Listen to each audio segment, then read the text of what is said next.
श्री स्वामी समर्थ सर्वांचं आपल्या चॅनलमध्ये खूप खूप मनापासून स्वागत आहे. सर्वांना पडलेला प्रश्न की आपण जितकी पूजा करतो तितका जास्त घरामध्ये भांडणे होतात, वादविवाद होत असतात. आपण सत्यनारायण देखील घरात करत आहोत, तरीसुद्धा आपल्या घरातील आर्थिक परिस्थिती सुधारत नाही आहे. हे जे आपण उपाय तापाय सांगितले जाते ते आपण सर्व करत आहोत, तरीसुद्धा घरातील परिस्थिती सुधारत नाही. घरामध्ये भांडणीचं वातावरण जास्त निर्माण होत आहे. जितकी जास्त सेवा वाढवावी तितकं जास्त त्रास होत आहे. त्याचंच उत्तर तुम्हाला आज मिळणार आहे.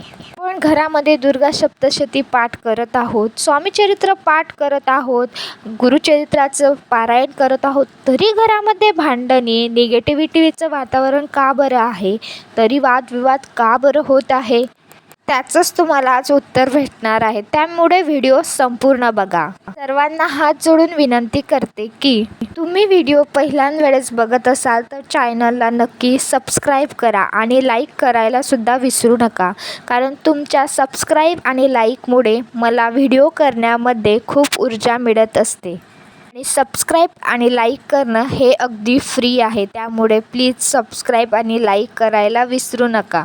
सर्वात आधी हे लक्षात घ्या की तुम्ही घरामध्ये पारायण करतात, समजा गुरुचरित्राचं पारायण करतात किंवा स्वामीचरित्रांचं पारायण करतात, पण तुम्ही तुमच्या कुलदेवीची सेवा करतात का? असे बरेच लोक आहेत की त्यांना आतापर्यंतसुद्धा माहीत नाही की त्यांची कुलदेवी किंवा कुलदैवत कोणता आहे.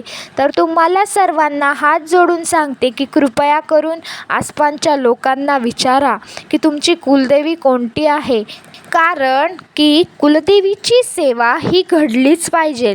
मग नंतर तुम्ही कितीही पारायण करा, कितीही स्वामीचरित्र वाचा किंवा कितीही पारायण करा, काही फरक पडणार नाही. कारण तुमच्या घरात जर तुमची कुलदेवीची सेवा होत नसणार तर ह्या पारायणाचा तुमच्या आयुष्यात कोणताच प्रभाव पडणार नाही. कारण कुलदेवीची सेवा करणं खूप महत्त्वाचं आहे. तुमची कुलदेवी कोणतीही असो, पण तुमच्या कुलदेवीचा मंत्र जाप तुमच्या घरामध्ये झालाच पाहिजे. आणि तो मंत्र आहे ओम ऐं ह्रीं क्लीं चामुंडाय विचे. या मंत्राची तुम्ही एक माळ रोज केलीच पाहिजे.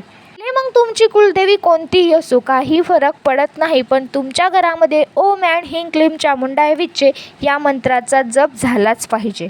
दुसरी महत्त्वाची गोष्ट की कितीही देवधाडी असो किंवा तुम्ही कितीही देवदेव करत असो किंवा तुम्ही कितीही पूजा पाठ पारायण करत असो, पण तुमच्या घरात आलेली व्यक्ती चा तुम्हाला आदर करायचा आहे. भलेही तो 7 जन्माचा तुमचा दुश्मन का असो ना, भलेही तो तुमच्याविषयी वाईट का बोलो असो ना, भलेही तो तुमचं वाईट चिंतत असो किंवा तो तुमचं वाईटच बघत असो, तरीसुद्धा तो आपल्या घरी आला आहे. तो आपल्या घरी आल्यावर ॲटलिस्ट त्याला पाणी तरी विचारा.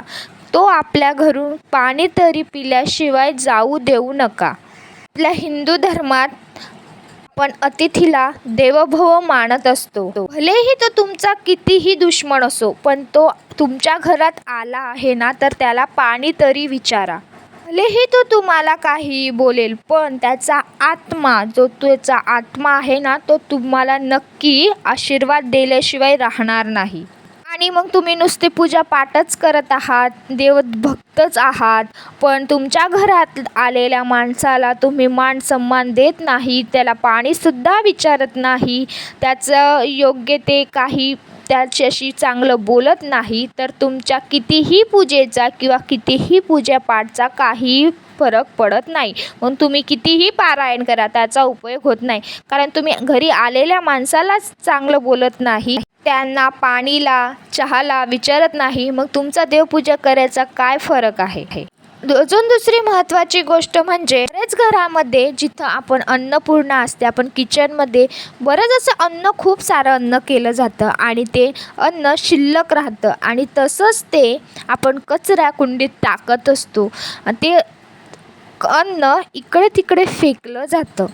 मी तुम्हाला कृपया करून हात जोडून विनंती करते, जितकं लागेल तितकंच अन्न बनवा, म्हणजे यामुळे लक्ष्मीचा आणि अन्नपूर्णा देवीचा सुद्धा अपमान होणार नाही.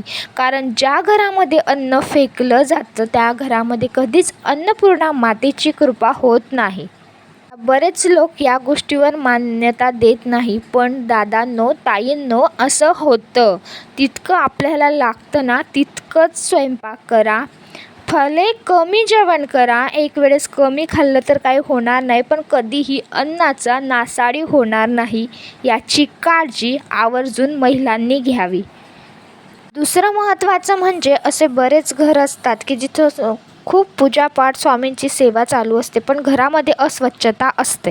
अस्वच्छता म्हणजेच काय की इकडे कपडे पडलेले, तिकडे कपडे पडलेले, म्हणजे असं खूप असं विचित्र घर, पसाराच पसारा. म्हणजे कसं, तर तुम्हाला सांगू का, स्वच्छता असेल तर माता लक्ष्मी तुमच्या घरात आवर्जून नांदेल. ऐकलं असेल, जिथं स्वच्छता असतेच तिथंच लक्ष्मी नांदते, तसंच असतं.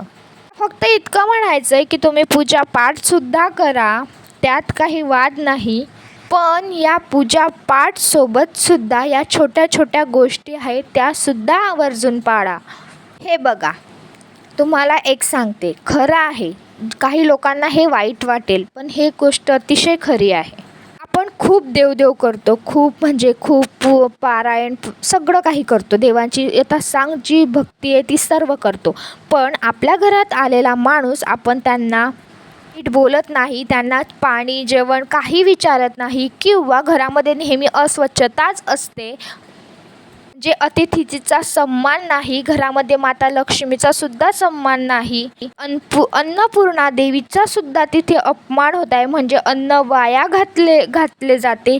त्या घरात तुम्ही कितीही पूजापाठ करा ना हो, काही फरक पडणार नाही. तर अशा गोष्टी तुमच्यासोबत घडत असतील तर तुमच्या घरामध्ये अलक्ष्मीचाच वास आहे आणि तुमच्या घरामध्ये दरिद्रीतीच आहे. आणि महिलांनो, आपणच आपल्या घराला गोकुळासारखं महिलाच बनवू शकतात. महिलाच घराचं स्वच्छता आणि आपलं घर कसं स्वच्छ, कसं नीटनेटकं राहील, कसं आपण बाहेरून आलेल्या माणसाचा आपण कसा मानसन्मान करू, हे सर्व महिलांवरच असतं. खास करून महिलांनी या गोष्टीची आवर्जून काळजी घ्यावी. छोट्या छोट्या गोष्टी जरी पाळल्या आणि तरी तुम्ही थोडीशीसुद्धा सेवा केली ना, तरी तुमच्यावर देव प्रसन्न होईल आणि माता लक्ष्मी तुमच्या घरात नक्की वास करेल. अतिशय छोटी आणि उपयुक्त माहिती मी आज तुमच्यापर्यंत शेअर केली. व्हिडिओ आवडला असेल तर लाईक करा, शेअर करा, सबस्क्राईब करा. भेटूया अशाच नवीन व्हिडिओसोबत. तोपर्यंत श्री स्वामी समर्थ.